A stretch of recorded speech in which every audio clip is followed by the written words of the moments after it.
Hello everyone, welcome back to my channel. मुलांनो, आज आपण बघणार आहोत क्लास 11 मधील आपला जो चॅप्टर आहे breathing and exchange of gases. ठीक आहे. मी एनसीईआरटी बेस घेतोय आणि तुम्ही चॅनल जर नवीन असाल इझी बायोलॉजी मराठीला तर चॅनलला सबस्क्राईब करा, व्हिडिओला लाईक करा. ठीक. चला तर मग तुमचा जास्त वेळ न घेता आपण सुरुवात करूया breathing and exchange of gases या चॅप्टरला. बघा, त्यामध्ये आपल्या पहिल्या दोन कन्सेप्ट आहे रेस्पिरेशन म्हणजे काय आणि ब्रीथिंग म्हणजे काय. आता बघा रेस्पिरेशन मध्ये काय होतं इथं ऑक्सिडेशन होतं न्यूट्रिशनचं. ठीक आहे. हे बघा respiration is the oxidation of nutrients in the living cell to release energy for biological work. Respiration काय होतं आपल्या सिस्टममध्ये ऑक्सिडेशन होऊन न्यूट्रिएंट जे आहेत ना पूर्णपणे रिलीज होत आहे लिव्हिंग सेलमध्ये जेणेकरून आपल्या बायोलॉजिकल वर्कसाठी काम येतील. मग ब्रिथिंग म्हणजे काय O2 पूर्णपणे आपलं इनहेल करणं CO2 काय करणं रिलीज करणं प्लस काय होतं आपण ब्रिथिंग असं म्हणतो. त्यामुळे रेस्पिरेशन ही प्रोसेस वेगळी आणि ब्रिथिंग ही प्रोसेस पूर्णपणे वेगळी आहे. ठीक आहे. इथे काय होतं it is exchange of O2 from the atmosphere with the CO2 produced by the cell is called as a breathing. आणि हे रेस्पिरेशन एनर्जी तयार होते आपल्याला बायोलॉजी करण्यासाठी आणि ब्रिथिंग म्हणजे देवाणघेवाण होते ऑक्सिजनची आणि CO2ची. आता आपल्याला जे इन्व्हर्टिब्रेट्स आहे तर इन्व्हर्टिब्रेटमध्ये तुम्हाला एक्झाम्पल होते इथे फ्लॅटवर्म आहे स्पॉन्जेस वगैरे आहे बघा स्पॉन्जेस आहे जेलीफिश आहे. ठीक आहे. आता हे जे आहेत यांच्यामध्ये कसं होतं रेस्पिरेशन ते आपल्याला बघायचे. आता लोअर इन्व्हर्ट जे आहे पण यांच्यामध्ये नॉर्मल होतं बॉडी सरफेस रेस्पिरेशन होत असतं. त्यानंतर आपल्याकडे बघा बाकीचे प्राणी मग समजा लीच आहे अॅम्फिबियन्स आहे म्हणजे राणा टायगर ज्याचं नाव आहे अर्थवर्म आहे स्पॉन्जेस वगैरे आहे. आता अर्थवर्म लीच आणि अॅम्फिबियन्स आहे याच्यामध्ये काय होतं स्किन आणि क्युटिकलद्वारे काय होतं क्युटेनियस रेस्पिरेशन होत असतं. याला एक नाव आहे कोणतं क्युटेनियस रेस्पिरेशन. म्हणजे ज्या जीवनमध्ये रेस्पिरेशन जे आहे स्किनद्वारे होत असतं क्युटिकलद्वारे होत असतं याला काय म्हणतो आपण क्युटेनियस रेस्पिरेशन. बघा आता इथे आपल्याला ट्रॅकेल ट्यूबद्वारे रेस्पिरेशन जे आहेत कोणाचं होतं आपल्याकडं नाकतोडा जो आहे नाकतोडा तो मध्ये असेल याचं काय नाव आहे ग्रासहॉपर ज्याला म्हणतो आपण. त्यानंतर आपल्याकडे इन्सेक्ट्स आहे काही सेंट्रिपेट्स वगैरे आहे आणि स्पायडर वगैरे आहे मिलीपेड वगैरे आहे. याच्यामध्ये काय होतं ट्रॅकियाद्वारे रेस्पिरेशन होतं म्हणजे शरीरामध्ये काय ट्रॅकी आहे रेस्पिरेशनसाठी. त्यानंतर आपल्याला बघायचं दुसरं गिल्सद्वारे म्हणजे ब्रँकियल रेस्पिरेशन कोणाकडे होतं फिश आहे टॅडपोल्स वगैरे आहे प्रॉन वगैरे आहे. ठीक आहे. याच्यामध्ये काय होतं गिल्सद्वारे रेस्पिरेशन होतं. गिल्स म्हणजे काय जे प्राण्यामध्ये असतात पूर्णपणे कोणतं त्यांच्यामध्ये जे गिल्स असतात त्या गिल्सद्वारे काय करतात ते रेस्पिरेशन करतात. त्यानंतर ह्युमन बीइंग्स आहे. आता ह्युमन बीइंग मध्ये काय लंग्स वगैरे आहे तो काय करतो पल्मोनरी रेस्पिरेशन करतो. मग त्यामध्ये आता डॉग वगैरे असेल बाकीचे काही मॅमल्स वगैरे असतील त्यानंतर कॅट वगैरे आहे पक्षी वगैरे आहे यांच्यामध्ये कसं होतं लंग्सद्वारे रेस्पिरेशन होतं. मग आपल्याला या चॅप्टरमध्ये रेस्पिरेशन मध्ये जवळपास ह्युमन बीइंग जो आहेत ह्युमन बीइंगचं आपल्याला जास्त बघायचं म्हणजे ह्युमन बीइंगचं रेस्पिरेशन कसं होतं. आता ह्युमन बीइंगचे जे रेस्पिरेटर आहे जो आहेत दोन प्रकारे आपण डिवाइड केला आहे. एक आहे एअर ट्रॅक त्याला आपण एअर पॅसेज म्हणतो दुसरं कोणतं पेअर लेग्स आहे. आता एअर ट्रॅक मध्ये काय काय येतं नॅसल कॅव्हिटी आहे ओरल कॅव्हिटी फॅरिंग्स लॅरिंग्स आणि ट्रॅकिया. आता नॅसल कॅव्हिटी ओरल कॅव्हिटी लॅरिंग्स फॅरिंग्स आणि ट्रॅकियाद्वारे रेस्पिरेशन होतं. ठीक आहे एअर ट्रॅक. आणि पेअर लंग्स आपल्याकडे आहे ऑलरेडी कोणता राईट लंग आहे लेफ्ट लंग आहे. त्यानंतर आपल्याकडे ब्रॉन्कास वगैरे आहे त्यानंतर खाली अल्व्हलाई वगैरे आहे एअर सॅक्स वगैरे आहे. आता याचं आपल्याला डिटेल एक्सप्लेनेशन बघायचं आहे. ठीक आहे. त्यानंतर बघा ह्युमन रेस्पिरेटरी सिस्टम मध्ये आपण बघतो पहिल्यांदा एअर ट्रॅक जो आहे जो हवा कंडक्ट करतोय एअर आतमध्ये घेतोय कंडक्टिंग पार्ट तो. मग बघा इथे काय म्हटलंय it transport atmospheric air into the alveoli. म्हणजे ॲटमॉस्फिअर म्हणजे काय बाहेर जी हवा असते ती आतमध्ये घेणं अल्व्हलाई मध्ये हे कंडक्टिंग पार्ट काम करतो.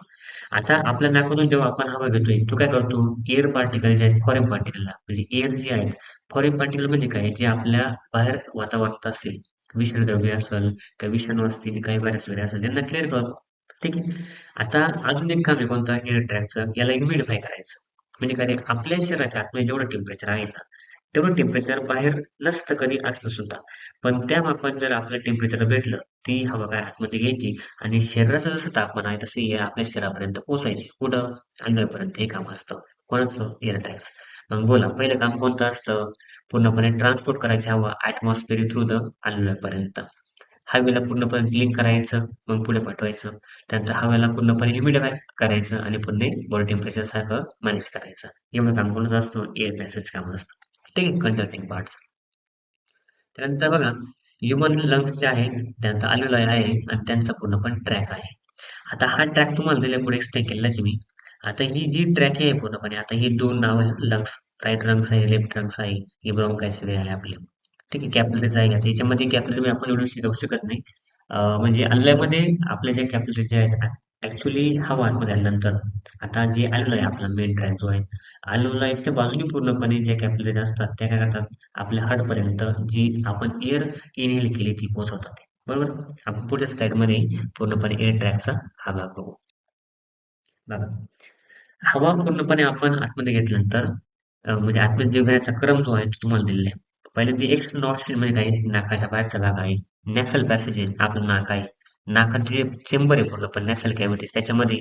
नंतर नॅसोफॅरिंक्स म्हणजे नाक आणि फॅरिंक्स मध्ये. त्यानंतर ग्लॉटिक्सचं, नंतर ग्लॉटिक्स नंतर कोणतं लॅरिंक्स म्हणजे ज्याला आपण आपला साऊंड बॉक्स म्हणतो. साऊंड बॉक्स नंतर ट्रॅकियामध्ये जातो. त्याच्यानंतर प्रायमरी ब्रॉन्काय जे आहे, नंतर सेकंडरी ब्रॉन्काय, टर्शियरी ब्रॉन्काय, ब्रॉन्क्युल्स जातो पूर्णपणे. टर्मिनल ब्रॉन्किल्स आहे आणि रेस्पिरेटरी ब्रॉन्किल्स आहे आणि नंतर कोणतं अल्व्हेओलार ब्रॉन्क आहे. आणि लास्ट कुठपर्यंत आपल्या अल्व्हेओलापर्यंत हे सगळा एअर पॅसेज म्हणजे नाकाच्या पूर्णपणे बाहेरून पर्यंत त्या अल्व्हेओलापर्यंत जे एअर ट्रॅक जो आहे कसा पोहोचतो हे तुम्हाला दिले थोडक्यात. ठीक आहे. आणि याच्यावरती 2-3 नीट QIQ पण आहे, आपण बघणार आहोत. पुढे बघा. आता हे फक्त ह्युमन बिंगच्या बाबतीत मी तुम्हाला दाखवलंय एअर ट्रॅक कसा पडतो, म्हणजे एक्स्ट्रा नॉट्रिल बाहेरचा भाग असेल, नॅसल पॅसेज असेल, त्यानंतर नॅसल कॅव्हिटी आपल्या दोन नाकपुड्या ज्या असतात त्या, नॅसोफॅरिंगचा भाग जो आहे, फॅरिंगचा आणि कोणता नाक जो आहे त्याचा, ग्लॉटिक्स म्हणजे आपल्याकडे झडप वगैरे असते, म्हणजे अन्ननळी वेगळी आणि पूर्णपणे वायुनळी जी आहे ती पूर्णपणे वेगळी असते. त्यानंतर लॅरिंगचा पार्ट आहे आपल्या गळ्यामधला जो साऊंड बॉक्स वगैरे आहे तो, इथला साऊंड बॉक्स. त्यांना प्रायमरी ब्रॉन्काय आहे, प्रायमरी ब्रॉन्काय ही सेकंडरी ब्रॉन्काय वगैरे आहे. त्यानंतर टर्शियरी ब्रॉन्काय आहे, ही नावं फक्त इथे लिहायचं आहे, सेकंडरी ब्रॉन्काय वगैरे आहे. नंतर ब्रॉन्क्युल्स हा आहे. टर्शियरी ब्रॉन्क्युल, टर्मिनल ब्रॉन्क्युल्स म्हणजे हा टोकाचा भाग आहे. आणि रेस्पिरेटरी ब्रॉन्क्युल्स म्हणजे हा भाग आहे पूर्णपणे या साईडला. आणि अल्व्हेओलार पूर्णपणे पाठीमागचा भाग हा जो आहे अल्व्हेओलार आपण म्हणतो. ठीक आहे. आता बघा, आपण एक एक स्टडी करू. पहिले ते आहे लॅरिंगचा साऊंड बॉक्सचा, व्हॉइस बॉक्सचा आहे. आता लॅरिंग्स मध्ये बघा, आपण ग्लॉटिक्स नाव बघितलं. आता इथं इपिग्लॉटिक्स नाव दिलेलं. इपिग्लॉटिक्स म्हणजे काय रे? आपल्या पूर्णपणे साऊंड बॉक्सच्या वरती जे आहे ते एक झडप असते. झडप म्हणजे काय? जी जेव्हा हवा आतमध्ये जाते ना, तेव्हा फूड पाईपला बंद ठेवते आणि जेव्हा पूर्णपणे श्वास आतमध्ये जातो, तेव्हा श्वास फूड पाईपला बंद ठेवते आणि जेव्हा पूर्णपणे अन्न आतमध्ये जातो, तेव्हा हवेचा जो पाईप आहे त्याला बंद ठेवते. मग इथे काय म्हणतात त्याला व्हॉइस बॉक्स म्हटलेलं आहे आणि तो कसा असतो? कार्टिलेजिनस असतो. म्हणजे काय, पूर्णपणे बघा याला कार्टिलेज आहे, सी शेप रिंग वगैरे असतात. आणि जर तुम्ही स्टेट बोर्ड जर एक्झाम देणार असेल यावर्षी, म्हणजे 12वीची एक्झाम देणार असेल त्याच्यामध्ये कार्टिलेज रिंग जे आहेत पूर्णपणे 12वीला आहे तुम्हाला क्वेश्चनमध्ये, ते काय काम करतात असं विचारले गेलेले आहे. मग काम काय त्याचं पूर्णपणे, आपला जो एअर पॅसेज जो आहे ना तो कोलॅप्स होण्यासाठी काय असतं पूर्णपणे कार्टिलेज रिंग असतात. आता बघा इथं during swallowing glottis is close by the epiglottis. आता हा जो ग्लॉटिस काय करतो, इपिग्लॉटिस बंद करतो. त्याला काय असतात, इलास्टिक कार्टिलेज फ्लॅप वगैरे असतात. Prevent entry of food into lungs. म्हणजे लॅरिंगच्या आतमध्ये आपलं जे होका यंत्र आहे, म्हणजे साऊंड बॉक्स जे आहे त्याच्या आतमध्ये फूडची एंट्री होऊ द्यायची नाही. आपण बघितलं असं वगैरे आपला टक्स जातो बघा, त्याच्यामुळे जातो. ठीक. आता trachea all bronchi initial bronchi supported by the incomplete cartilage harmonic. आता इनकम्प्लीट कसे असतात, कार्टिलेज हार्मोनिक वगैरे असतात, म्हणजे सी शेपचे रिंग वगैरे असतात.